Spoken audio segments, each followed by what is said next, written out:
Welcome to From the Ashes, the Dungeon Crawler Network podcast all about Ashes of Creation by Intrepid Studios. Bear witness to the rebirth of the MMORPG genre from the ashes of an industry that has left the gamers behind. I am your host, Aggelos, and we are back for another episode. I apologize for our missed episode last week, but a cruel corruption hit the DCN headquarters, and I was out for the count. Wasn't going to make it. It was awful. It's terrible. But I am back with some awesome people that you may recognize. You should, because they've been on the show before and they're all great. First off, we got Sinbad, one of the leaders of Vengeance. How are you? Doing well. Thanks for having me back on. I appreciate the chance to be back here. So, doing awesome, man. No problem. I mean, I kind of made all these people show up like very last minute, and this is why I love them, because I send them messages in like 3 hours before and said, hey, showtime. They're like, let's do it. That's awesome right there. Next up, we have the guild leader of Sons of the Seven, Telchar. How are you, buddy? Doing fine. Just waiting for, something nice to happen with Ashes and Alpha 1 coming along so we can actually play the game. Absolutely.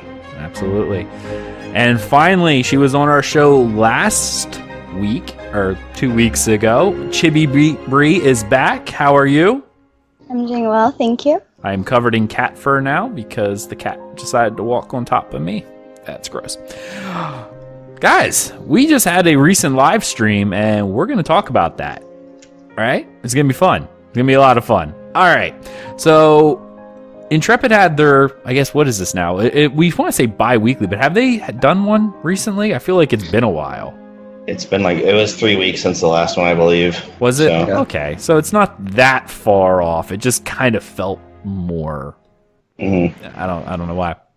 Anyway, they had some neat announcements, starting off with some Halloween events, which I'm not really going to go over too much. This is more community related, as well as some extra life stuff. If you want to check that out, you can see all that over at the forums, over at ashesofcreation.com. I encourage it if that's something that is your forte.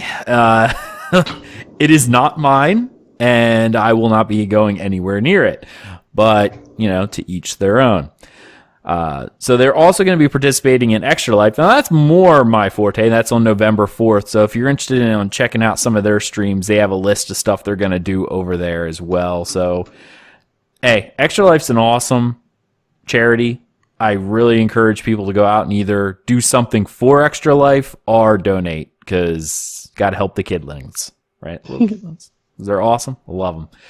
All right, so one of the first things they did during this live stream that we want to talk about is they're talking about Alpha 0, which starts on December 15th. Maybe. I mean, it might be delayed as well because AOL is shutting down on December 15th. We'll all be in mourning. AOL, what's that? Oh. Just kidding. Wow. Oh, no. Yeah, I know, right? You got me. We're going to change the name of the show to Three Old Men and Chibi. That's what it's going to be. Wow. Okay, that still burns. Anyway, so yeah, they showed off a couple images, which I will have a link to this in the description of the podcast, so you can check all this out as well. But they showed us some interesting new photos that they've done of some of the levels with, some more environmental related stuff.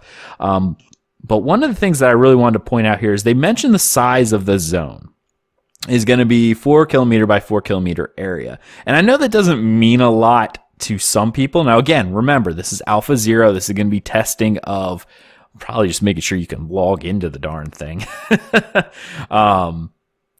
4 by 4 is about 1/10 the size of what Skyrim was, if anyone's interested in comparing sizes. So, I mean, guys, what do you thought about some of the environmental shots they were taking? I mean, obviously it looks gorgeous, right? Yeah, it really does. I'm actually super hyped for it because of those shots. I was a little worried that maybe they just put all their budget into the initial starting areas, but it looks like they're actually doing a lot more work in everything else too. So I'm really happy about it. And also some of the lakes out there, I'm going to be spending a lot of time fishing on them because they look beautiful. What about you, Telchar?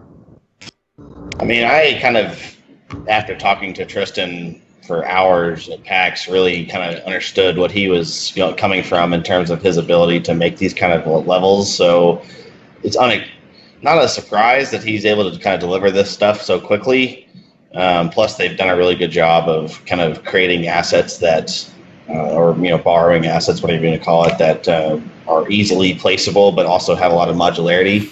And you can kind of see that if you really look at the trees and stuff. There's some that look the same and stuff, looks similar, but they've done a really good job of placing them well to be able to make it a really fluid-looking environment.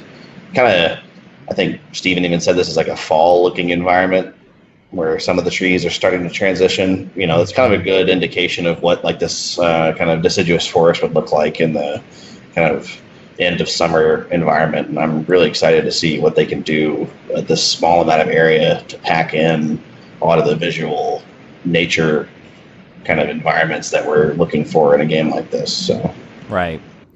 I know they said like this is supposed to have 3 nodes in it, and it's actually in 3 different biomes as well that they mentioned.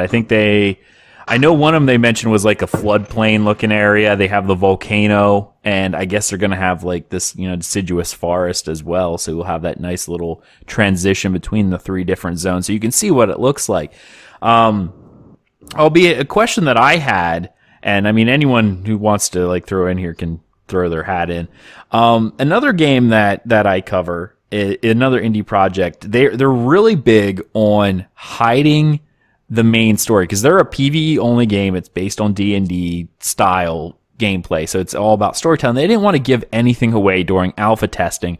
They didn't want alpha testing to be a way for people to pre-plan or figure stuff out or create wikis and stuff. So they created just this starter playground zone that everything is tested in. So when the actual game comes out, even the people who've been in the earliest alpha testing, such as myself, are going to not recognize anything. How much of this is actually going to be in live game, if any at all?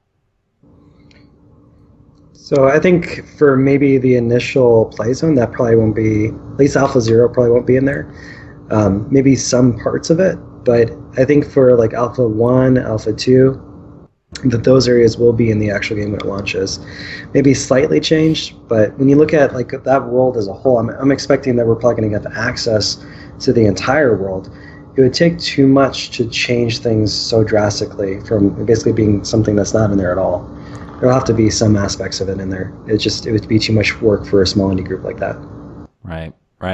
And I kind of agree with you that I do feel like Alpha 0 is just going to be the playground, the area just to test, because obviously Alpha 0 is very early. A lot of this is going to be, I guess, dumbed down, if you will. They're going to have baby crafting. Group size is only 6, I think, out of the 8 that they were saying originally. So we got 6 people. Whether or not that's going to stay or change. 8 was what they said originally, but now we'll only be able to group up with 6 people as a party. A lot of this is just going to be testing base areas. I wonder that when the later alphas come in early betas, when the world actually looks like it, I wonder if they'll just like hide certain stuff, like only allow certain nodes to progress and just lock things. So that way when people get into the world, it feels different. Right? I fully expect Steven to hide a lot of the greater lore, considering how hard it was for him to release the name of the world based on just like this project that's been, in public eye for whatever it is, 12 months now. Like that's about how long I'd say that they've been out there. A lot of other games, they have their old IP and stuff that they're working on. That's one of the first things they release is just like the name of this thing that is the environment you're working on. I think that he's going to keep things very secretive in terms of the greater story, but overall mechanics, you can't hide that. That has to happen in terms of the ability of the greater PvE environment, the greater political environment, all that kind of stuff has to come out. They might be able to tweak some stuff here and there, but otherwise, I think that the people that are in the early alphas will have at least some amount of power over the people that didn't play, because there's just too much to test. It's just too hard to do. So I agree with the greater aspects of it, but I mean, they could release the entire world and pretty much say, listen, if you move off this subcontinent, only this node, and this node can actually be leveled up. Right. You know, like they could literally just pick 3 nodes or whatever and say, this is what we're testing, and no other. But when you get into the world, you're like, oh wow, this area, the 3 nodes they let us play with, that's great. But there's like 15 other nodes in around the same area, you know, that could have sprung up. So that's going to be something that's interesting. So Chibi, they actually showed off a bunch of different images for some of the architecture they've been working on. I know they showed a few houses, a lot of this being the Empyrean Elf style. What are your thoughts on some of those? I'm really loving how realistic things look. I mean, of course, they said the coloring and the textures are not final as what they've shown, but I'm loving the different take of how this world is being crafted. It looks more realistic than some of the other games that I've played before, and it kind of creates a more lifelike ability when you're actually playing it. You feel more present in the game. Right. One of the first images, which, again, if you're watching this podcast or whatnot, there will be a link. You can check it out. The Elven Watchtower that they have here, I think they're showing it in 2 different stages, being like Tier 2 and Tier 3 stage. Completely gorgeous, too. I'm in love. I'm Elvish, sorry. Okay. All right. Makes sense. I've been playing a lot of ESO, so I have a distinct hate of all elves. They're knife ears to me. That's elfist. Oh, I'm totally racist when it comes to elves. Dwarves, awesome. Elves, eh. But yeah. I don't know. There's something about the style. Then again, aesthetic, when you're talking about style, aesthetic is completely subjective to the person going into it. It seems fitting, but like they've been using a lot of this Greco-Roman architecture for the elven side, and it just doesn't resonate with me. Is that just me, or is this resonating with you guys? No, I was actually kind of thinking the same. In fact, some of like the smaller examples of the houses didn't even align with the other Roman architecture. They kind of seem more like woodsy / almost like European townsfolk. And then the Roman architecture seemed like something you would see out of like, well, Rome. You know, like it wouldn't make sense for an elf to make that. Right. You also gotta remember that what they're showing us is the dead civilization, and what the stuff that's also been shown in like the video of the freeholds is current. So they need to develop their overall like style guide or whatever, but I think that'll come with time, especially with feedback and stuff like that too. But I think that as a whole, like the realistic structure that we were talking about, it looks really good in a vacuum, but like elvish, you know, like that's the kind of thing. Like we're trying to relate it to other things. We got to think about it in terms of a vacuum. Who knows if they're trying to do elves as the same way that other games have done elves in the past, you know, just like how ESO and Elder Scrolls in general doesn't have dwarves as the same as other dwarvish cultures, you know. So actually, speaking off of that, I'm actually looking at the original Kickstarter page here, and you know that they keep saying the Pyrean elves, like this is Pyrean elven architecture, right? But there's 2 factions of that group. They could be going with the Empyrean elves, which is a military force. They're very organized, they're structured, they're more almost like Vulcans, it sounds like, or like the original, like, you know, Roman Empire. But then there's also the Pyrai, Pyrai, which is all about nature, balance, passion, basically. So maybe that would be the different side of it, that more traditional, like romanticized portion of it. Right. And the other thing, go ahead, sorry. No, go. You're the elf lover. The other thing I'm keeping open-minded to is this is way before even Alpha 0, so like it might be just the general style of how the house looks on the outside, but the way that the textures are might be like completely changing the effect that it gives, so it might appear more elvish. But the other thing is we are also coming back to the world that has been kind of abandoned, so maybe it's not necessarily elvish built, but it is just a place where the elves decided to reside in. It's more kind of a little peek at history of what happened to the world before we got there. I know there's some later screenshots here that are very Romanesque, and actually during the live stream, they kind of let a little bit of lore slip, if you will, when they talked about how I'm trying to bring it down here. Again, when you're watching this, I don't have these numbered, so you may not know. But like one of these very Romanesque looking buildings that's kind of fallen apart. These particular areas, the way they described it, will be in the world almost as landmarks. Right. And that the nodes that we're leveling up are apart from this. So we'll actually probably see when we come into the game world, the ancient elven capital, the Empyrean elven capital, however many millennia that, you know, we've been gone, could still remain. It just is in ruins now. And don't forget also that the outside world out in the nodes could also have various different architectures of ruin out there too. You know, I think I remember seeing one picture of like a long corridor, like street even, that was multiple different buildings on the sides coming out of the portal that, you know, like that's like an indication of like an older, relatively large city.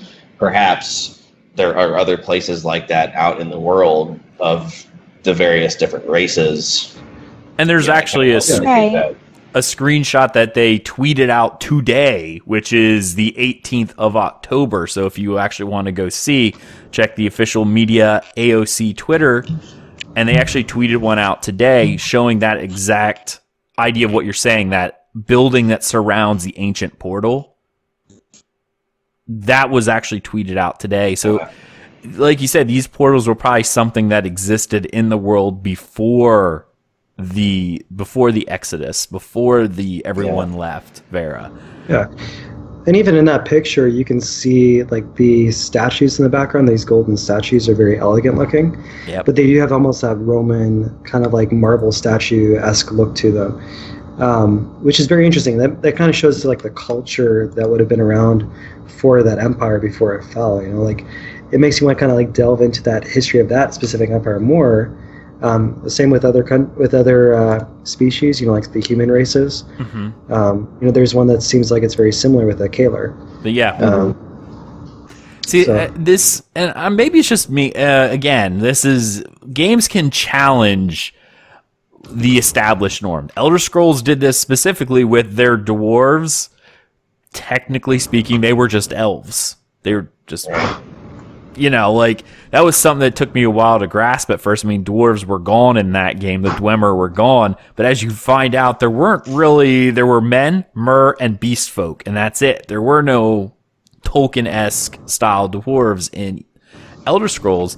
And the idea of, when I see this very imperial looking, this very Roman, Greek style buildings, in my mind, it's just based on the description of the Kickstarter between the two human races. We have the Kalar, which have been determined to be very imperialistic. I think it even says in their description that they are a very powerful empire. It fits in my mind to them because I'm just comparing Kalar humans to Romans, you know, doing that. Because whenever you're playing a fantasy game, there's always real life connections. Parallels. Thank you. You know, you have the Imperials in Elder Scrolls, which are very much based off the Roman Empire. And then you have Nords, which are Vikings. And I mean, that is just something that happens. Even dwarves in classical games were very Viking-esque. Like, it was very Nordic in their inspiration. Even so-called the Tolkien-esque dwarven runes were based off of Norse runes. So in my mind, it's just I can't break the connection that this feels very human, not elven. But again, they could just separate it out. So we're going to move along for sake of time. One of the last things I wanted to touch on here, if you see, they showed us an example of a tier 2 armor set that was showed to be, I guess, medium armor, something that would have been more akin to cleric, I guess, mail and a little bit of leather. I freaking love it. Yeah, it looks awesome. We've had this discussion. I've had this discussion with Sinbad and Telchar before.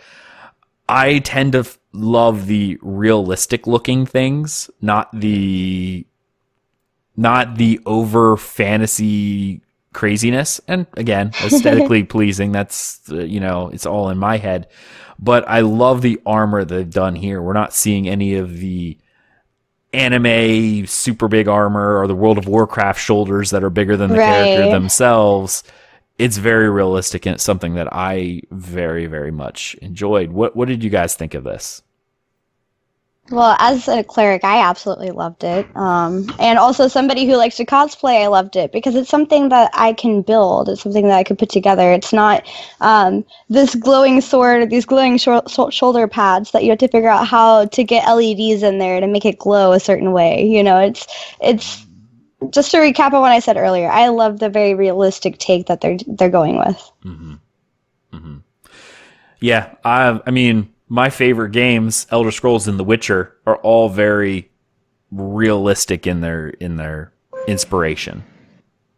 Telchar, what about you? Yeah, I like the direction they're going with, and I think that the character artists definitely have a very good sense of the direction that Steven wants them to go with in terms of their overall design.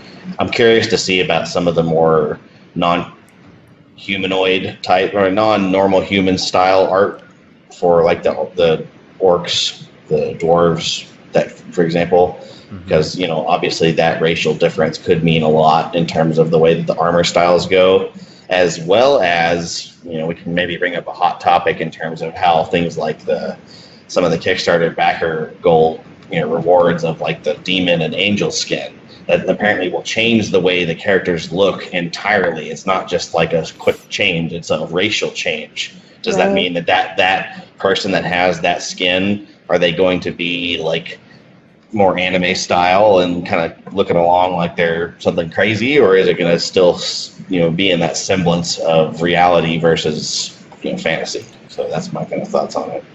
Now, one of the games that, again, game that I play very frequently, Elder Scrolls Online, they're big on skins as well. Now, this will depend on very much how different the body shape is, right? Wings and a tail, maybe that's not real hard to do with the armor. Like if it's just one separate appendage, then it's like, okay, got it, But like they do skins in ESO where they change your skin, but your body, like it's literally a texture change. Yeah. I think that these are going to be different than that. It all depends on how much the model changes. What we've seen in what they've shown us from the art anyway, the drawn art, the concept art, the angelic skin honestly didn't look, I mean, the wings were the only thing that was kind of like, oh, like there it is. The demon one could pose some clipping issues in my mind. Yeah, it's like the big reason why like the Tauren, for example, in World of Warcraft looked so ridiculous is because their bodies were so much larger than like dwarfs, for example, or humans or orcs even. That's why their shoulder plates were like the size of mountains. Like the Tauren Hunter T1 set back in the day was like massive. I can't even make it through the gates of Orgrimmar. It's that big. It was literally a castle. So like that kind of depends on the scaling way that they apply it to the different races, as well as like we've seen some of the concept art of like the Underrealm races. We have no idea what that could be. Are they going to be lizard men? Are they going to be something else? We don't really know at this point. There's a lot of there's no like set standard for a lot of this stuff, and we're gonna have to wait to see the way that they, as a studio, take the direction for the non-token characters. The non-traditional things. I mean, you wouldn't expect a dwarf to be 8 foot tall, right? It's not going to be like that. It's going to be a 5 foot, 4 foot kind of guy that's bulky, with a beard. Gotta love the beard. And it's actually funny because most people don't realize that you actually have to model these things. It's not a pick and play. Like I know some people who don't understand how the design goes. Oh, it's the same piece of gear and it kind of looks the same.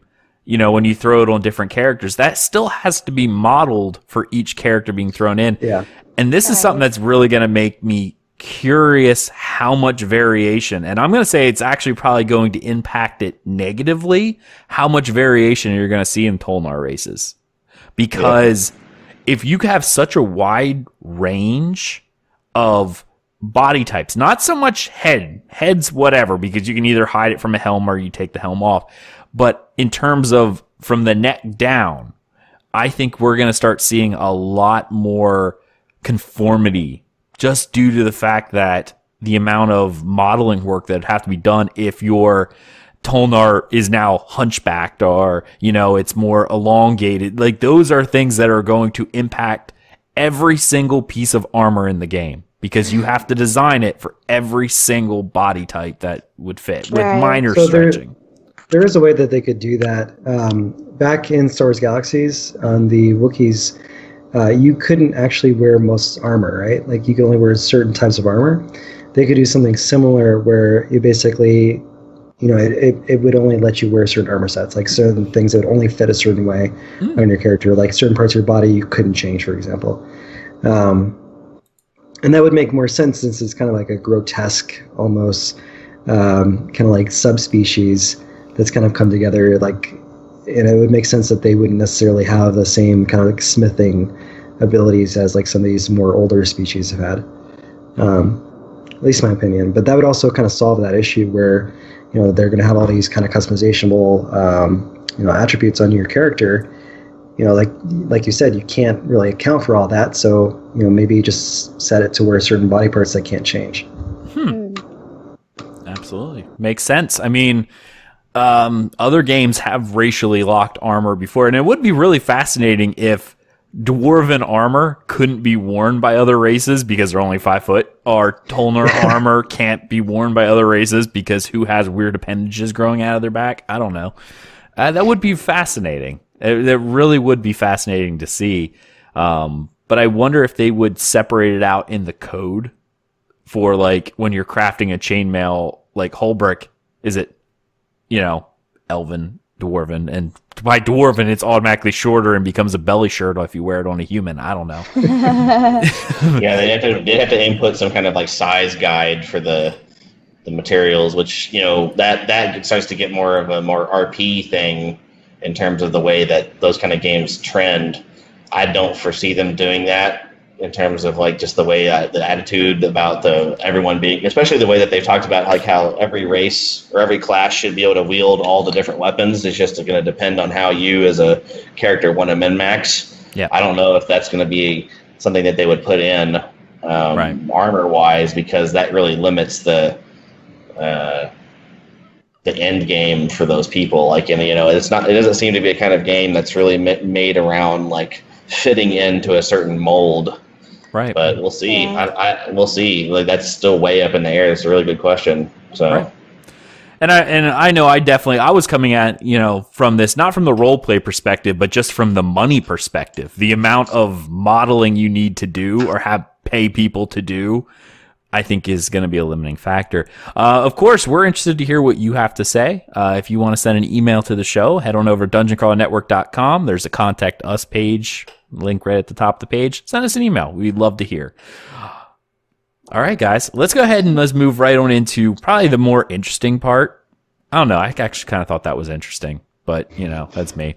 They started talking about some of the different things that are coming into Alpha Zero about skills. Now they gave us some idea of some of the skills that would be available for the 4 different classes that are going to be available. But they also talked about their skill progression system. Okay. Mm-hmm. So the idea is as you level, you earn these different points and you're able to allocate these different points into various skills. Or you can put them into upgrading certain skill abilities. All right. So that's kind of interesting. It kind of, honestly, again, it just brought me back to ESO, where as your level, you get a skill point and you put it in a line. And then they had an option to, morph that skill later on and change it. Like, that's what I thought immediately. What did you guys think? Actually, I really like the idea of being able to continually change some of your skill sets as they progress, because that does add a lot of making it more custom, basically making sure that you can actually adjust things as you want them to be fit. But it also opens up a huge door, because then you have a million different combinations you can come out with, and then you basically potentially have no real meta. It makes it very difficult for a meta to form around that. Yeah. I love the fact that, in World of Warcraft right now, you can look at say a paladin, and there's only so many different builds of paladin that there are, but in this kind of game, you're able to have a tank class that has limitless possibilities of who progressed what skill how far, and it kind of puts you on your toes a little bit. You have to kind of know what to expect and kind of get an idea of what they've progressed. And of course, this is progressed in a different way than it actually will be when the game releases. But it also allows for good comboing. If you run with a certain person often, you can kind of see what progressions might also work with their progressions. And maybe do, for example, if there's a move that knocks back a target and you're a tank, you can lasso the target in, and instantly it's like a knockback lasso in and does damage either way. Mm-hmm. I'd like to see, some of the min-maxing stuff that's going to happen, hopefully, is that the way that these abilities change is kind of based on your stats, and you can choose which stats implement different effects on certain ability parts. Like, for example, like the tank, has the ability to pull the chain ability. Perhaps one of the stats increases the range at which you can pull people in.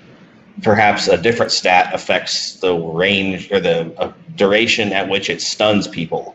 So, like, someone could min-max in the way that they want to, they want to gather up a lot more guys, but they won't really stun them as much. So, like, in the synergy example, like, if you want to gather up a lot wider of an area, you have a person to help you really CC them. But if you're more of like an independent tank where you want to do it all yourself, you really only pull in like 3 or 4 guys, but you keep them on the ground because you have a better stat based on the various different kind of like power, strength, or whatever you want to call it.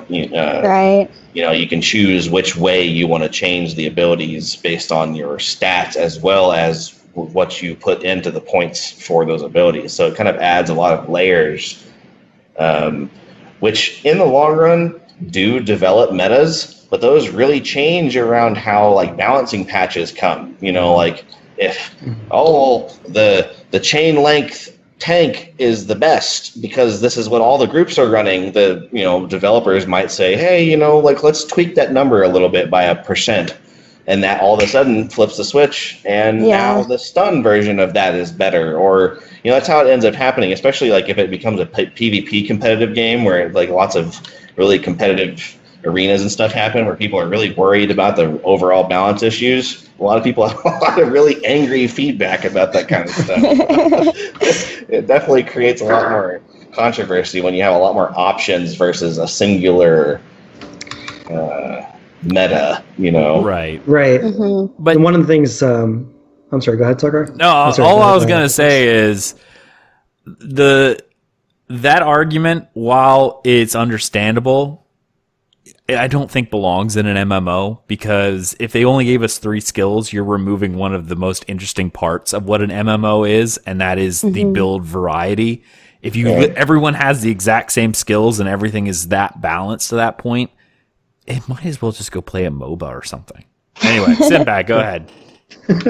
Well, no, I think you're right, actually. I do think you're correct in saying that, especially I think with the imagination people can come up with the different ideas, especially since there's 64 different combinations. Mm-hmm. And then you take on top of that the different skill sets you can then customize further.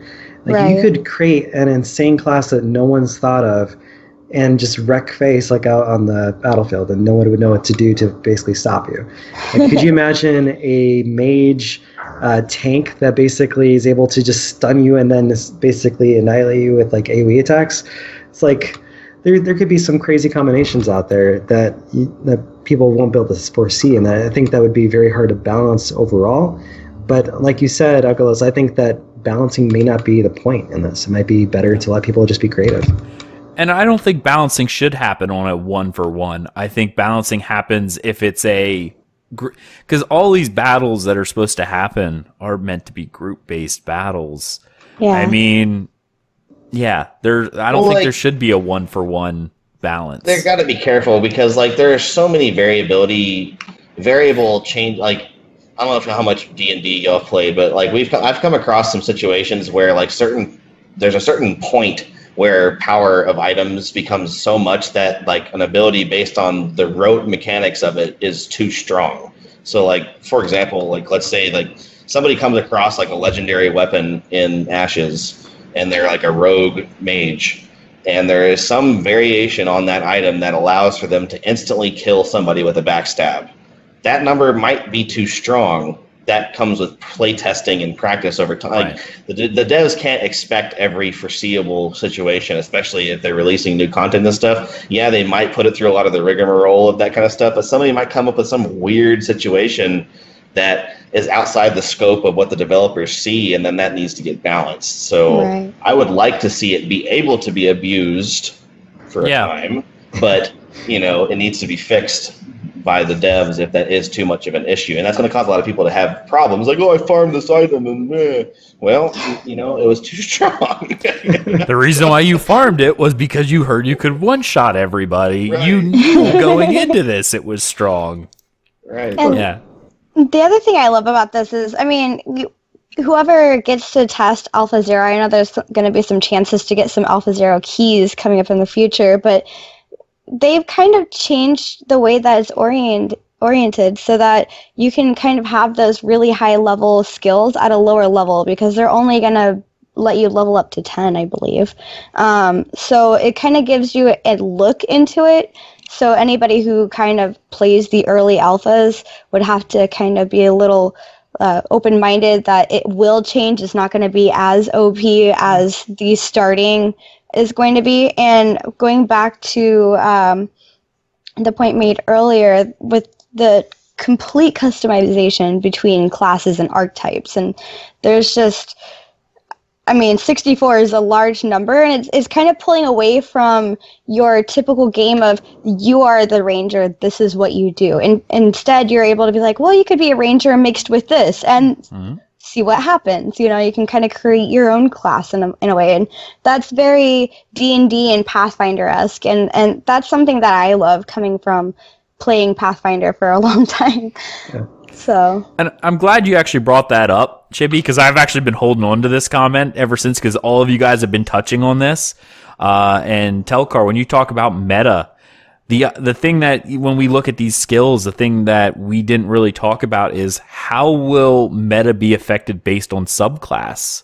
Like, these alternate paths that may be good for certain things, specifically one of these, like this AoE lasso, for instance, we'll talk about later, that hooks up to everyone. What if you're subclassed as a mage, and just as an example, now you have fiery chains that now not only does the chains go out, but it puts a fire dot on everyone that you grab.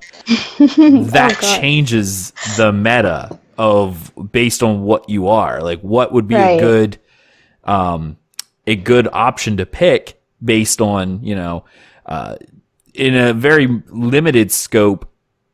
ESO had this with their Templar. They had one skill from their Adric spear line called puncturing something. I can never remember the normal one. There were two morphs.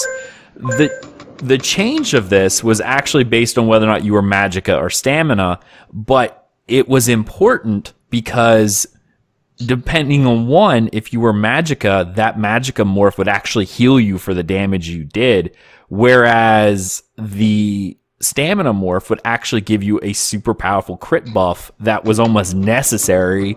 Even if you were running Magicka, you would have to come up with another way of getting that crit buff. So depending on how you played it, it provided better benefits. I mean, that was also a reputation-based thing, right? Wasn't it? Like, you get that eventually through, you weren't like a noob in getting that, right? I can't remember. You were. That particular skill was baseline to the one class. That was just an example. Okay, yeah. Yeah. So a lot of games that have something like that, like you finish off some kind of reputation grind, and now you get this one thing that's like a min-max that adds some tiny effect that ends up being the game changer compared to other classes. And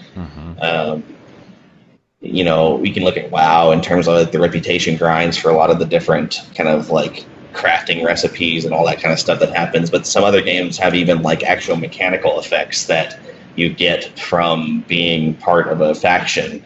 We can see there being more variations and possibilities with the various different node types, perhaps the science nodes research division has like some special effect that happens if you can put it on your augment. You can do that, or like the military one has one special effect, or the divine one. And if you're a citizen, you get to choose which of the three, different ones you want to kind of like work on.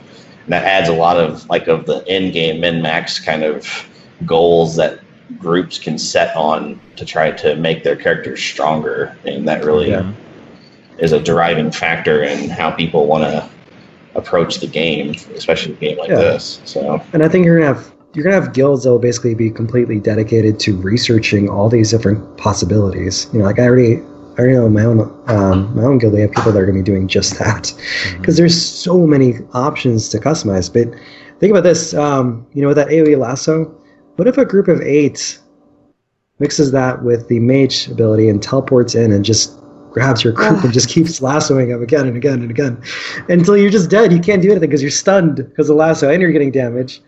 Better enjoy it before the next balance patch. Well, that also comes into play. Like if you are, for example, I believe the mage and a couple of the others have this CC break. So if you have that kind of progression unlocked via the skill points that you've gotten from leveling, then you're able to kind of be able to foresee that specific situation and be able to get out of it. Is the meta adjust to the different powerful effects? Like some people might eventually realize, hey, we need to respec or change the allocation to fit the current gank meta.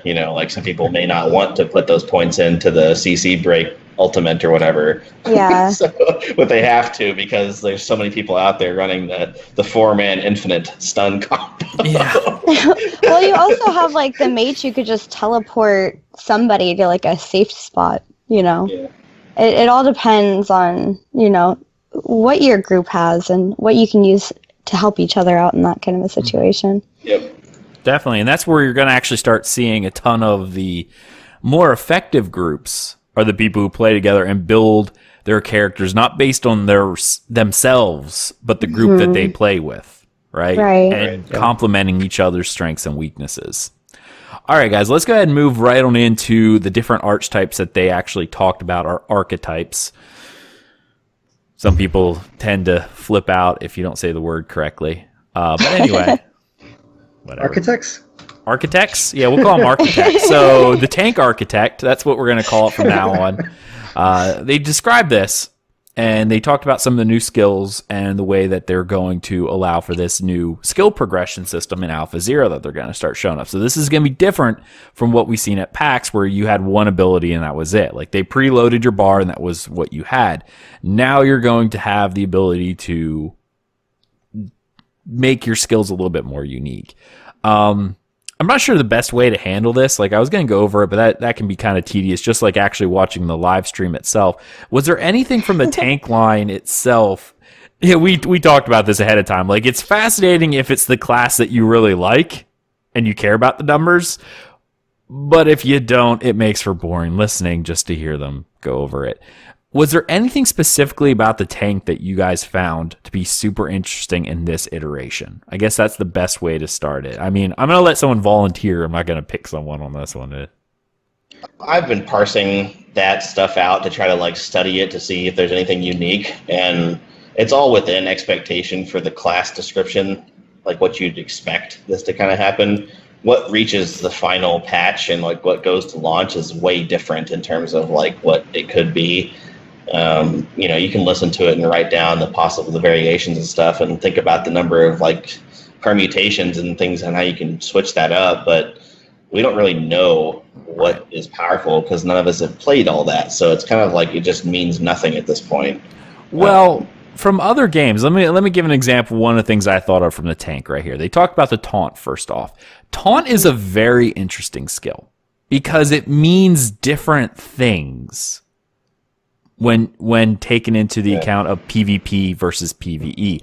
Taunts in like World of Warcraft are useless in PvP. Like, why would you have one? Like, it doesn't work that way.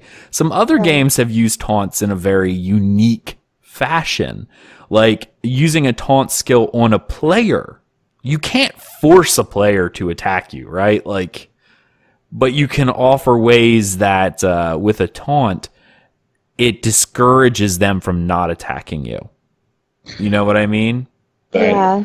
Well, one way they could do that is almost like an interrupt, to where basically it momentarily forces their target to you. So basically, let's say if like on the Ranger, on his charge-up attack, you can see him charging up his attack. If you hit him with a taunt, it immediately switches to you, and now he hits you with that charge-up. Yeah. But he can switch it back, but basically it almost acts like an interrupt ability, because you're essentially stopping him from doing what he wanted to do to the character. I've seen games use the negative damage buff. Like if you're not attacking the person that taunted you, they do significantly less damage to the other targets. Even so much so if you invest more into that, like you actually take damage for not attacking that person. I've seen that before. So I've seen that one as well. I like the idea, and the only problem I see with Sinbad, your suggestion, is we talked about this before as well, which they confirmed that this game is going to have a combination of both action combat skills and tab target skills. How do you force... Yeah, tab target's easy. Like, it would be awesome if you taunted someone and their tab target switched to you, and they would actually have to manually click the other person again. That would be fascinating. And I think that's something, you know, they're like, I'm swinging at you, Sinbad, and Telchar taunts me, and all of a sudden, I can't hit you anymore because you're no longer my target. And it's like, oh, darn, it's Telchar sitting over there. So that kind of goes into their whole risk versus reward, right? Like they said that the kind of action combat ones are going to be more, like they're going to be harder to hit. They're going to be more powerful though. But a lot of people probably won't go with that, especially people that are like they don't have as high-end computers. So they can't really, you know, do all that extra kind of like, you know, action combat while everyone's fighting around them. So they'll probably go more tap target builds, and those people will probably be the ones that are vulnerable to your taunt. So it's kind of like that give and take, you know, and in a way it kind of balances things out a little bit. To speak about progression from a purely non-specific way, I like the fact that the progression system allows you to completely change, in some cases, how a specific skill will be used. For example, there are some single target skills that can be turned into a cone skill or an AoE, and there are other skills that at first they don't seem to do a lot, but as you progress deeper into that skill, it adds a lot more things happening there. And I think that can really change your appeal of each skill if you look into it, and you can kind of weigh your pros and cons ahead of time. You're like, okay, when I get to this level, I'll probably invest more into this skill or that skill because I want this skill progressed faster than this other one. And it kind of allows a lot more of a diversity in which talents, I guess, kind of like a talent tree back in World of Warcraft, but which skills you want to progress more and which ones are more of your main skills. Another question that I had when here, because as I'm looking through and they added a bunch of skills, obviously they added a new ultimate skill that they didn't have before, which we talked about a little bit with crowd control, and everyone will have something like that. But my question really revolves around some of these passives they mentioned. Like there's block passives, heavy armor passives. I wonder how they're going to do these. Like, is this something that you just unlock as you level up because it's based on your class? Is it something like ESO's skill point system where you get skill points every time you level and you get to choose? Can you be a tank in light armor if you wanted? I think you can. I don't think it'd be useful. Coming from what I saw in their video, I'm assuming that it's a skill point, so it's something that you get as you level. But also some of the passives seem to be more like if you have all of your armor pieces heavy, for example, you get a certain buff with it. And you can kind of choose, do you want more armor buff, or do you not really care about your armor buff and want to choose something else to invest your points in?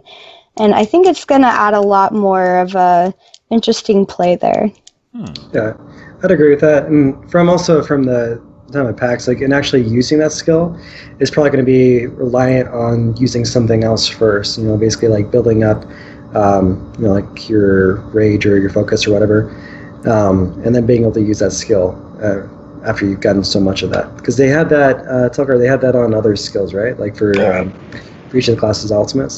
So I think they probably do the same thing here. It's just like Chibi was saying, you can basically build up to that amount.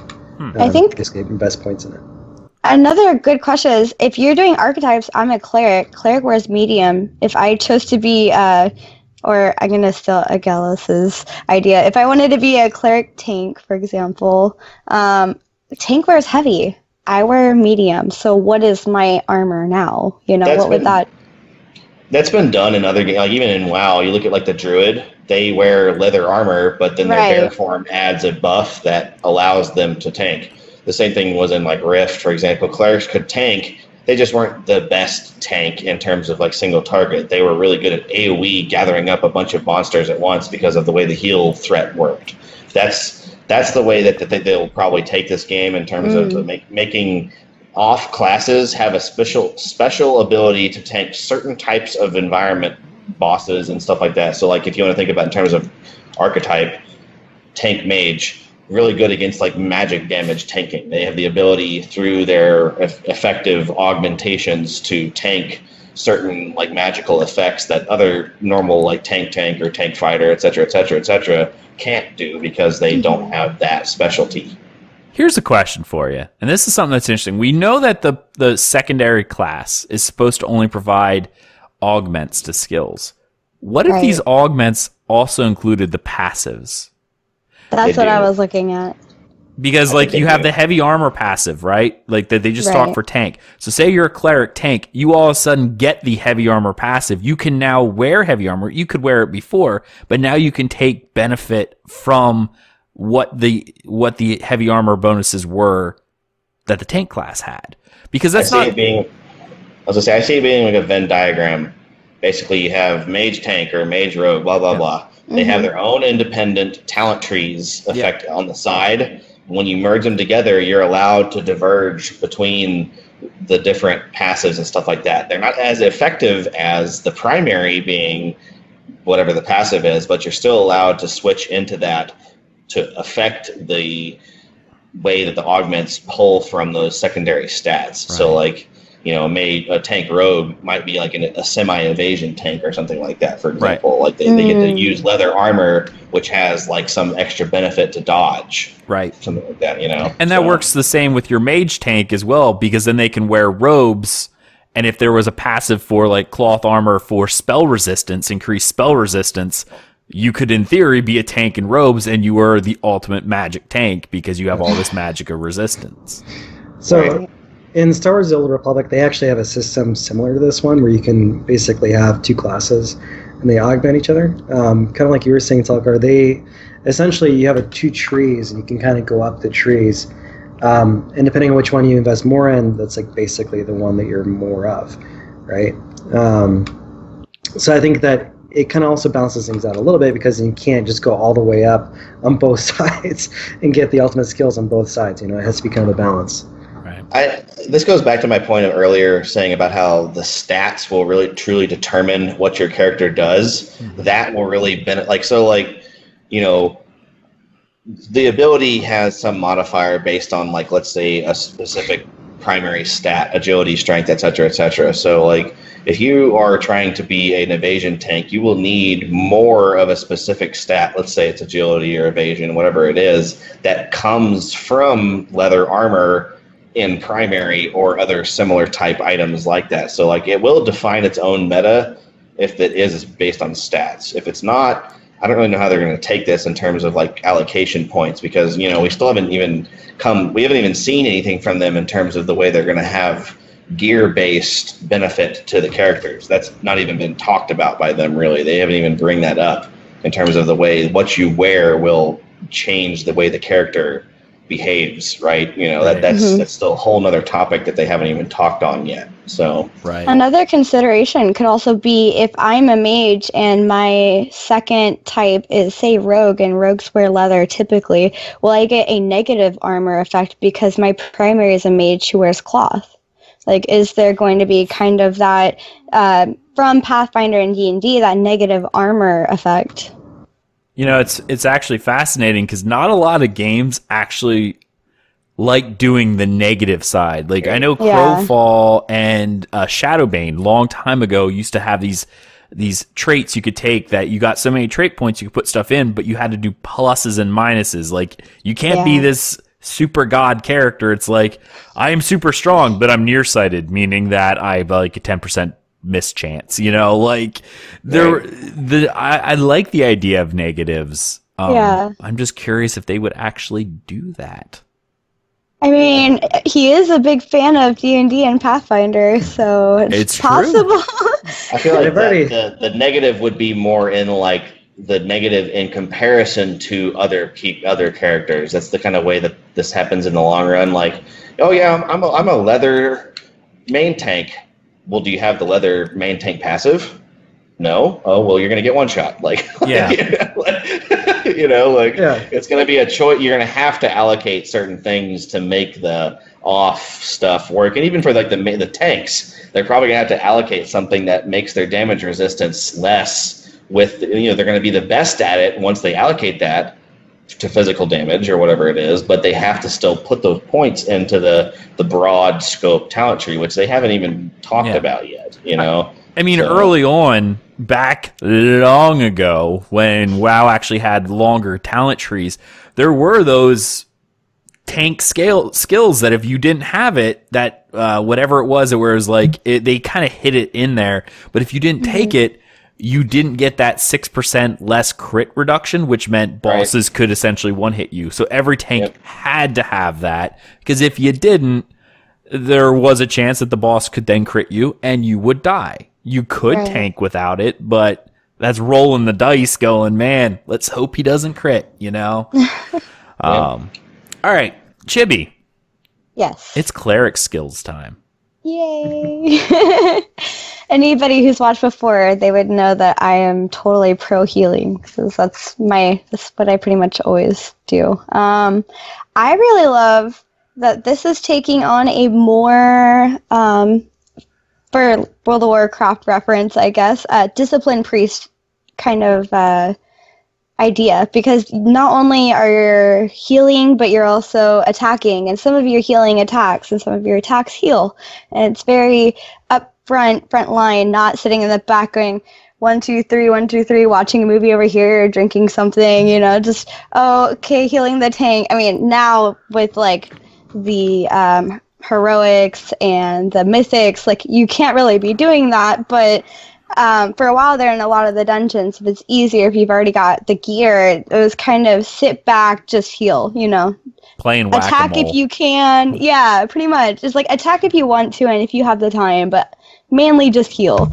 And now I can heal and attack. And the funny thing is, in World of Warcraft, I absolutely do not like playing Discipline Priest, but the idea of starting with a new game and there's a new way of progressing together, I might be more open to trying to learn this style of healing, because there's not going to be somebody who's played it for like 3 years and is better at it than I am. We're all starting together, and I think one of my favorite things is seeing how this class archetypes with other classes, and seeing how it might help fill in some of the spots that might be missing in a group. One of the things that really rung with me with Cleric is it reminded me a lot of the Warrior Priest from Warhammer. I don't know if anyone's played Warhammer. Yeah. It reminded me of the Warrior Priest, and I loved that Warrior Priest. Because you had to do damage in order to heal. That was what you did. You didn't just sit back and do heal bars. You did damage to power your heal skills and do stuff like that, or your damage skills also healed, and I really love that type of gameplay. I also love that they have a balance. You pull from life to heal life. It's not just magical, there's healing happening. Mm-hmm. Sorry, go ahead, Telchar. I was to say the way that I played the Cleric the most at PAX. It feels almost, it's kind of giving me some weird nostalgia. I played a lot of Cleric Tank and Rift, and it was very similar. It was like kind of eerie even. I was like, it feels the same. Like, but I see them, in terms of the D&D traditional like role stuff. Mm-hmm. I foresee the augmentations for Cleric end up changing the way they play, as well as the choices in if you're going to engage in the auto attack mechanic. Also, I foresee them giving them a ranged option. It may not be as powerful for the auto attack, like it may be like some kind of spellbook ability or something, just to get out of the point blank effect and stuff like that. Because I don't see that being something that exists in the long game. When you have 40 man raid with 40 other groups going on and stuff like that, you being able to focus on landing the combos and being able to heal people if you're the primary healer. I just don't see it happening. It's just too much stuff going on. So I foresee them bringing in a ranged option for someone to use as a cleric, because that's just the only sane way to approach that kind of... It may be shorter than other people, but it's too chaotic. It's just too much going on. So. Well, one thing that they could do that's pretty freaky is the banish skill. Yes. Which, first of all, you could banish the enemy cleric, so all of a sudden now they don't have a healer. Right. And then also at the same time you can add a snare to that with the second percussion, so now that enemy cleric can't get back in time to heal the other group, and you just basically roll tide from there, you know? Yeah. Like, it's going to be pretty... PvP is a whole other insane. story. I'm considering PvP options at this point. PvE stuff is already a complicated matter to happen, because you have to do the Holy Trinity, and this game seems to be following that kind of archetype, whereas like the tank can't survive himself. It has to have a healer. Is the bard a healer? Are the other subclasses a healer? We don't know at this point. All we have now is that the cleric is the healer. Can other sub things bring in a healing effect? We don't know. Well, it could also determine on cleric being a main type and then another category being the archetype, you know, and being able to see how that might change your ranged healing or what have you. I know that they have the chain heal, and in the progression that they released, the second progression allows you to heal and increases the damage based on the number of allies that were hit by that chain heal. And that kind of creates a little bit of an ranged attack feeling. But ultimately, I think it's like one thing I told my guild when I first heard, like, first off, I hated Cleric the first time I heard about it, just by their base stuff. I was just like, oh, this is just another Disc Priest. But having seen the archetype and the progressions that they're offering, I'm getting more excited about it. And I told them I'm probably going to be playing all sorts of different Cleric X during Alpha, just to see which ones kind of reside with me, which one I like better as a healer. And one thing that kind of makes me, what you were saying, Telchar, was the idea of the 8-man group, right? It was designed around having one of every class in there. In my mind anyway, how this is going to work is you would have one tank, you have one main healer, one support healer, rest DPS, right? That would fill out your group. Mm-hmm. So is Bard considered a support healer? Like, can they, you know, that I just feel like having Cleric all in, you know, same thing with tank, actually. The whole idea of only having one class who can perform that role seems, especially when you have 64 different combinations and only tank can tank, that's it, or only Cleric can heal, just doesn't feel like what they're going for. No, not at all. So here's a question for you based on that, jump off on that. Can something X Cleric make it so, like, if you have a full group of something X Cleric, mean you don't need a Cleric X something? Like a full group of 8 people that are like tank Cleric, Bard Cleric, Rogue Cleric, blah, blah, blah, blah, blah, blah. Can you survive heal-wise off of all of that? Or even like a mono group, tank Cleric, times 8. Like, is that enough to survive the encounter? You think you can do that in other games. Like it's possible. Like the way the group healing works, as long as the first person gets enough aggro, they have like ways of transferring threat and stuff like that. I've seen it done in like Rift and stuff like that. People can do mono groups. It's possible. Yeah. It's just really weird. Like it's not fun. Like so. I would agree with you on the mono group. That's definitely something that could happen, especially with like 4 tanks, 4 clerics. I mean, think about it. They have basically all these AOE heals that do damage. Right. Proximity chain stun, which basically centers all of your enemies in one group. You just do that with stuns from the tanks, and then you're good. cycle. Here's the one thing that could kind of throw a wrench in that mono group or even duo group scenario is whether or not enraged timers exist for encounters. Right. Yeah. Because if enraged timers exist, can a cleric or all tank group, all cleric or tank and cleric group do enough damage in order to beat the encounter in time? And this is from a PvE perspective, obviously. Right. Because that seems to be the major holdup. And I know even in other games like Rift and World of Warcraft, where they've done mono groups, I've seen Death Knights, when they were insanely overpowered, do all Death Knight groups to kill stuff just because they could. Right. But you'll notice they only ever did encounters that didn't have enrage timers. Because if there was a tight enrage timer, they didn't do it. Well, I can tell you from just the experience of playing the demo, there was an AoE heal that did damage for the cleric.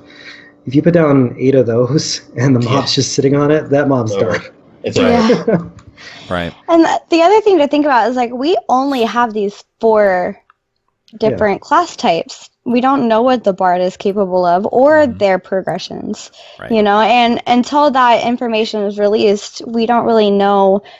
Are they going to be a sub healer? Are they going to be, is a fighter going to be a sub tank? Or if you do tank fighter, are you going to be a more rounded tank? Or a cleric bard, are you going to be a more rounded cleric or healer? One thing. It just goes back to my point of the subclasses that can survive fights, and which goes back to the enraged timers. That's the balance issue that they're going to have to come up with, because if there is a X cleric or X bard combination that can do all the content, that's what people will do if that's the most overpowered thing. Like if you can have a full group of 8 that can go through all of the different encounters and get through all the shortcuts and stuff, like they're talking about having the the different class abilities that let you get through the areas. If you can get through that without needing multiple main healers, that's what people are going to do, because damage is best. That's usually how it ends up being.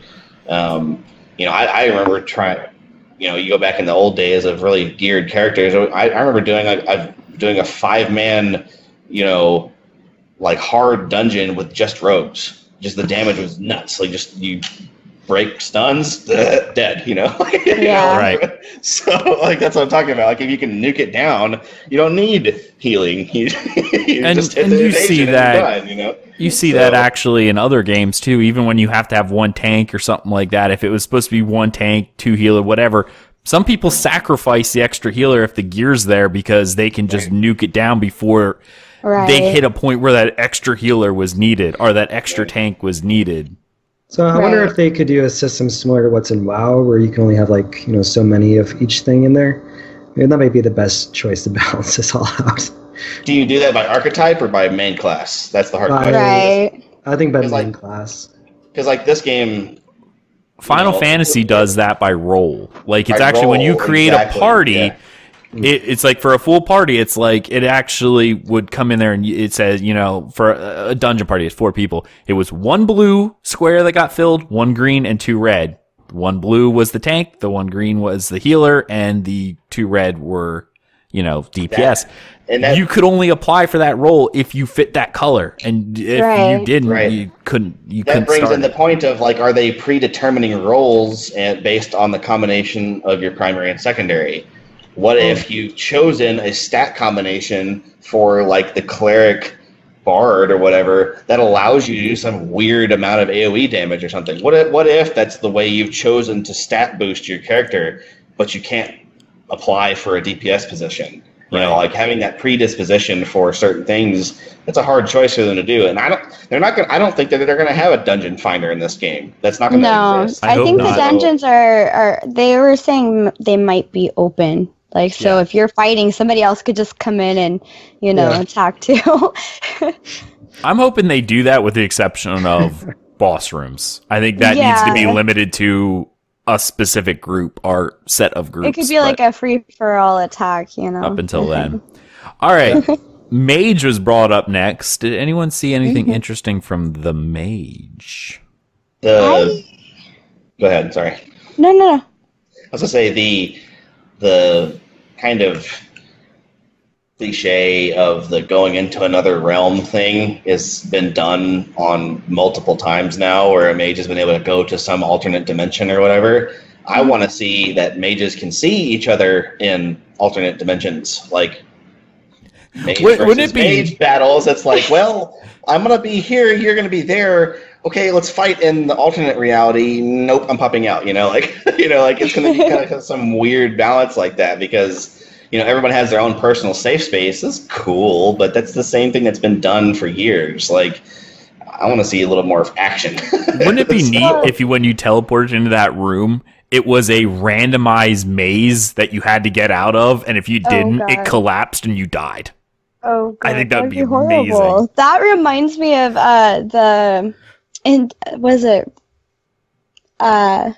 the priest. You can, as a shadow priest, you could give into the darkness or something, and if you don't kill something, or at the end of that, once the shadow goes down, you die instantly. Yeah. Right. But what I love about the mage is, like, for one, they have this elemental passive, so each elemental they change gives up more damage as they go. And the other thing is, with that sanctum, that private sanctum, you could even choose to save somebody else, not just you. So if you realize, if you say put that up to the first progression, and I'm healing and I'm running out of mana, but you guys could survive long enough for me to be able to recoup my mana, the mage could just teleport me away into this private sanctum. I'll recoup some of this mana while I'm banished, and you guys are able to fight, and then I'll be able to probably, I have no clue how this is happening, but I'll somehow come back.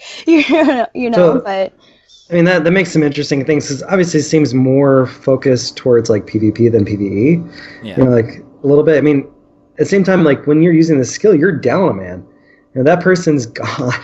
Yeah. So now it's like you're a 7-man group versus another 8-man group, and if they were already winning, basically pushing that hard where you have to basically banish that person, they're just going to keep that chain rolling, It's going to be a domino effect, basically, at that point. Or you could be like, screw the rest of you guys, I'm saving myself, banish myself to the second dimension. It also depends on how this mage's private sanctum is going to work. Is it you get ported and all of a sudden your entire map is different and now you're in another realm, or is it just a very cliche kind of I'm trying to remember the game that had it, but you had a character who could essentially burrow underground, so they were unable to be targeted for like 2 seconds, but they literally came up 5 feet in front, like it was like a front line, like you went in here, you came out here. It was always that way, but during you were underground, you couldn't be hurt. In WildStar, the spellslingers could teleport out for like up to 10 seconds to a different dimension that they themselves could use. It was really broken because they still got to, it was mirrored to the real world. So like you had no idea where they went, and they could just kind of go somewhere else, and then get up on top of a rock and then blast you whenever you come. Is that any different than stealth though? Like a rogue? It's a variation on stealth, but like there's no way of stopping it. It was really annoying. Like, yeah. At least with rogue stealth, while they're stealth, you could still do damage to them if you laid an AoE down. Yeah, okay. Or being a hunter flare, you could find them again if they pop, do the flash or whatever. Going in with the risk versus reward, what if the mage's sanctum, like I said, you get extra mana while you're in there. What if you lost health gradually while you were in it? What if also add to that certain areas have arcane negatives, like you're fighting some kind of lich or something, and it's like, well, he's actually a mage and he's going there too. Are unstable elementals that are inside your sanctum that while you're in there, if you're not dodging them, they're throwing fireballs at you, so you could literally die in your own sanctum if you don't dodge them. Right. I think that's also doing boss mechanic stuff, so that's a little bit later. It's that risk versus reward. If you're able to go into an area, regenerate mana, and no one can target you, that's a little broken. That adds a little bit of a fun mechanic to it. If, like, I don't know if y'all played Cthulhu in Vanilla WoW, or gone back and done it. Yep. How there was those separate rooms that happened where you guys had to do the special effects inside of it. What if, like, certain raids and boss fights, you have to go there, do a mechanic with a friend, and then complete it within a time period, or you start taking serious damage. And if the mage and its friend fail, you die and you have to start over. You know, like that sounds like almost like Atheon from Destiny. You know. Another thing to think of is like I don't know how it's going to be set up, obviously, because the game, even Alpha 0 is not out yet, but depending on how they have the archetype skill set up, if I'm a cleric and I even need to just pull myself aside, or going back to what Telchar was saying, if there's like a second dimension you have to enter, if somebody else has a secondary mage archetype and they happen to have this private sanctum ability, then you both could take yourselves there and then do whatever you need to do in order to complete said like objective. And it kind of a minigame almost. Kind of like a minigame, but like he was saying, with there's certain things where if you have like a frost effect will trigger another event, you know. It kind of creates a new complexity to how they would design the levels. Yeah, that's true. Yeah. Right. So there's actually a second skill that's similar to this on the Mage's Portal, which says create a portal underneath the caster, exit portal determined by the caster, portal will only work for a certain number of players. Mm-hmm. So could you basically set up the portal to come up right behind their back line? Yeah. You know? Depending on the range, too. Yeah. It's a Mesmer Portal from Guild Wars 2. You lay down one portal, you walk to the other where you want to drop it within a certain range. Ploop. It's a Mesmer Portal. That's exactly what this is. If you played Guild Wars 2 or have never done it, look it up. That's what it is. You'll be able to place a portal in one spot. Within a certain range, you'll be able to place another one, and poof, you pop in one, you go out the other. And people have done that in PvP. It was actually something called a Mesmer Bomb in Guild Wars 2, where you literally had your entire group stack. The Mesmer laid a portal. Everyone's stacking in that portal. The Mesmer runs into the other person's Zerg, drops the portal, and everyone comes out and just is AoEing in the center of the other people. Can you imagine the annoyance, though? Because if you progress that portal to level 2, then you not only lower threat, but you can clear a target just by teleporting. That brings up a really, really annoying point, and that goes back to the thing about bosses needing to be their own instance. Because let's say that is a secondary class that allows you to do that and take threat off of somebody. You're just sitting there as a stealth rogue, and you're the sub mage, and you're like, wait for them to get close to the threat timer, and you're like, hey, got him, you know.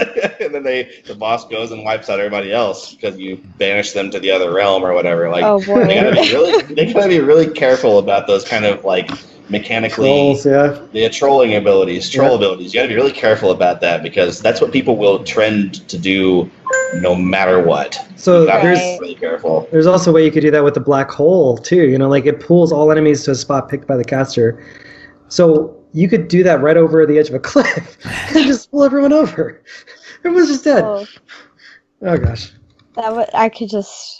There's so many things that excite me about Alpha in general, just being able to play. And my favorite thing, because I did study game design for like a fraction of a second, is breaking games. It's like so fun. Like, okay, this is clearly broken, especially if you mix it with this archetype, and like just go bananas and just overpower everybody. And I think that's what people don't understand what Alpha is. That's what you're supposed to do. You're supposed to try to break the game, and then here's the important part. Report it. Yes. Yes, please. Yeah, don't try to hold on to that and hope it makes it to live so you can use it. Then you are not being beneficial. Yeah. All right. So finally we had the Ranger, which everyone just decided it was terrible, and we don't care about Rangers. What? What? All right, Chibi and I made that decision, so... Sinbad, you seem sounded like a vanilla ranger to me, so yeah. Yeah, that's kind of the way I took it, was vanilla ranger, so I lost interest in it. But I would love to hear your side, Sinbad, since you seem pretty excited for ranger. Well, that's just my main class I usually play in most games. I like that ranged combat, that sustained DPS, and then the snares. Like that's just how easy DPS. Yes, yep, exactly. But the thing is, like, it's more meant to be like a sustained damage, right? The biggest thing that I'm hoping that they do with this, and most of the skills are very vanilla, I'm just hoping they extend the range. Like, honestly, because everything in the original demo was very short, very close, and the animations on the attacks were super slow. So I'm hoping. I would be okay with them extending the range. Quid pro quo. You got to invest in that at the loss of something else. Right? Yeah, I agree. I agree on that. As far as like the different new skills, and one thing that might affect range, you were using a short bow in the demo. Yeah. If you're using a long bow, because Guild Wars 2 does this. Yes, it does. With short bows, you are essentially, like you were saying, like what we've seen in all the videos, you were pretty up close. You weren't real far. Longbow, on the other hand, longbow had the max range of almost any skill you could do. It was lower attack speed, though, right? Oh yeah, it was. It was kind of like when you were playing one of those old time games and you got a weapon that had like really high damage, but you looked at it's like 4-second delay. Oh yeah. I think the one skill though that I think I would use the most is the jump/dash, the second tier, which is dropping a bear trap in every location you leave. So just run through the enemy group, just bear trap. It's like everyone's strapped out. Screw you guys. I'm curious to see, are those going to be like ally? Like, how is that going to work in terms of like flagged characters and stuff like that? Because like mines and other abilities are always abusable in games where it's like, well, there's some random noob. We're going to put a bunch of bear traps down and just like you're like wait for him to come across and you got him. So like they got to be. Like this actually begs the question about friendly fire in general. Yeah. Some games I've seen them do this where AoE attacks will not hit any target other than NPC enemies are flagged enemies unless you are marked as flagged. Like I'm specifically thinking again ESO. If you lay down because you can kill NPCs and get bounties and stuff. If you lay down an AoE, it will not hit a target until you engage that target with a single target skill. And then all of a sudden your AoEs start ticking off. So if you lay a trap down and a guard walks over it, it's not going to do anything until you hit the guard with your swing or an arrow. And then all of a sudden it will activate because then you essentially are flagging yourself. That flags your target as everything is now an enemy and you can hit it. I think that the traps themselves should be what flags you. Because I think then that way basically immediately makes you a threat. You have to be then careful with where you put them down. You can't just go in the middle of town and do a ton of traps there and then turn yourself on. Like, as soon as you put down that first one, that's what flags you.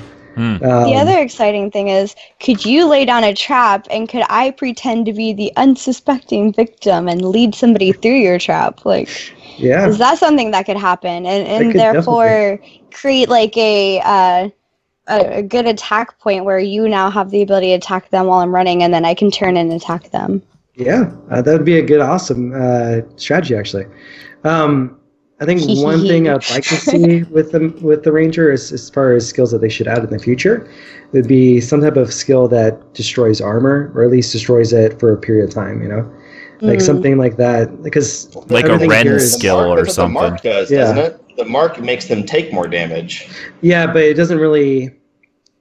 It only reduces magical damage and then physical damage for the initial one, but it doesn't really destroy their armor. I mean, I'm not sure how their armor is going to really affect things yet.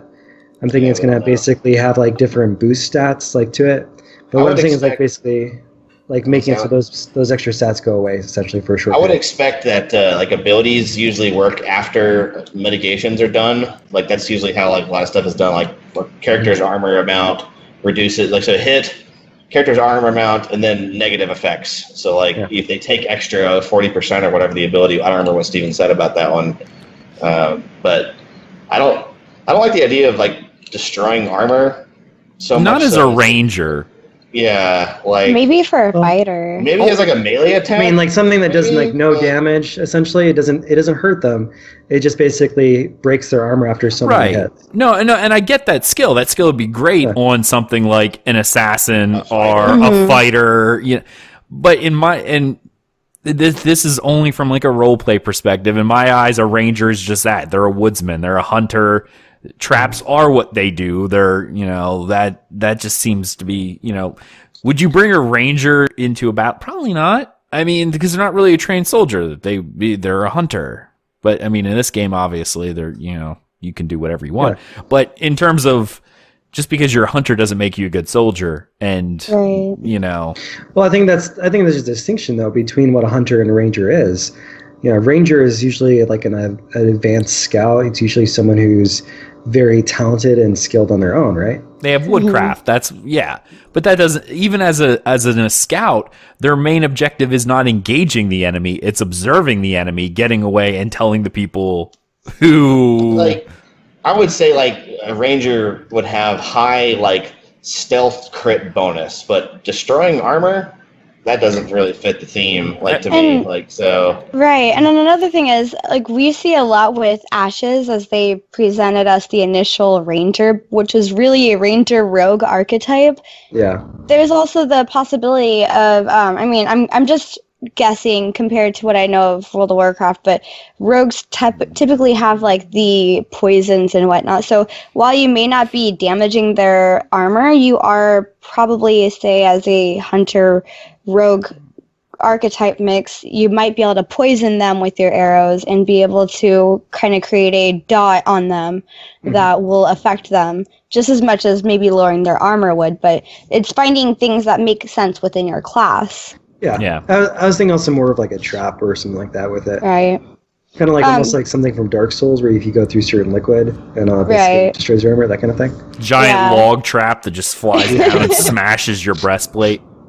The other thing to think about also is with World of Warcraft's newest version of Hunter, there's a melee version of a Hunter where you have your polearm that you're attacking with, and that gives you the melee kind of category, even though you are a Hunter overall. And that might have some things. That would probably be like a Hunter-fighter kind of archetype. But there may be some armor damaging abilities there. Yeah. Go ahead. Here's the one thing that's kind of concerning for me. Just it really is concerning for me as someone who's looking at the Ranger. You notice how almost every other class isn't as pigeonholed into a weapon type in terms of skills. Like I'm sitting here looking at it, like everything else you can use for a cleric doesn't necessarily mean you have to be using a staff. Right. You don't have to necessarily be using a sword and shield as a tank, but everything Ranger has to do with a bow. So far, for the main class. Yeah. For the main class. But you could have, like you were saying, rogue class, basically as your secondary, and then you could have shurikens or something that you can throw at them, or a sword. It's fascinating to me that this is so bow heavy when they pretty much said you can use any weapon you want, but how would a great sword work with power shot? Am I throwing it? But yeah, it's fascinating that of everyone we've seen, this is the only class. Well, so far also. Well, yeah, we've only seen 4 of the archetypes, but of the other 3, we're at a 33% chance here. This is the only one that is focused on one weapon type where it's like, so if you're a ranger, is bow all you're allowed to equip? Do these skills change? And that's kind of a similar argument that I had with the cleric back when they introduced it, because they did say something like clerics are usually going to use staves, and that kind of made me be like, well, what if I don't want to use this staff? What if I want to use something else? And that's kind of something that has to get worked out and will eventually be re-explained in a better way once the game is more solid. And I guess some of this may change as well with the fact that, they're preloading this out, but I believe they said weapons will have their own skill lines, so maybe if you're using a bow, you're good to go. So, yeah. I don't know. It was fascinating to me. Like, I feel like all class abilities should be more generic, because if you're a dagger ranger for whatever reason, none of these skills would work. Right. That's not necessarily true. The things that wouldn't work would be like the power shot or the mark shot or the prepped shot or the rain of arrows, but you still have a lot of the traps. Right, you traps would work. Of your dash moves. So I mean, kind of the one thing I think that a point that needs to be made is that they said in that live stream where they said you could use all your weapons, you wouldn't necessarily be effective with them. Right. Using other classes' weapons. You know, like, it doesn't make sense for like a rogue to be wielding a greatsword, you know? Right.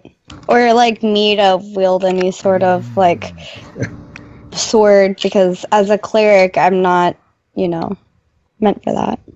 Yeah. Well, see, this is going back to the idea of stat allocation being staves were always something that had intellect on them. They were the majorly thing. But games have broken that. Guild Wars 2 with the Daredevil now uses the staff as a weapon to beat things with. It's a bow staff at that point. Like, right. It doesn't necessarily mean, and it's one of the things that I really liked, is that you weren't really locked into one thing or the other. That's what makes Alpha coming up, Alpha 0, Alpha 1, interesting, to see how these things play out and see how you can use them with your class and your class archetype. Right.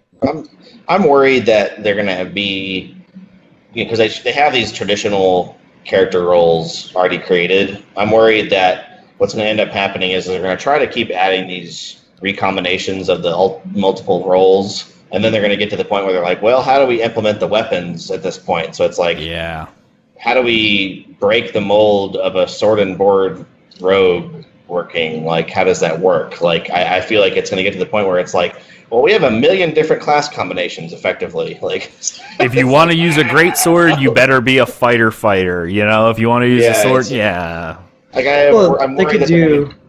Go ahead, sorry. I'm sorry. They could do something similar to how Dark Souls does it, where you have strength allocation, agility allocation, and that can determine what weapons you can use, Like, because if you do it that route, then you have to basically choose those two main stats to basically focus what you actually can use or not.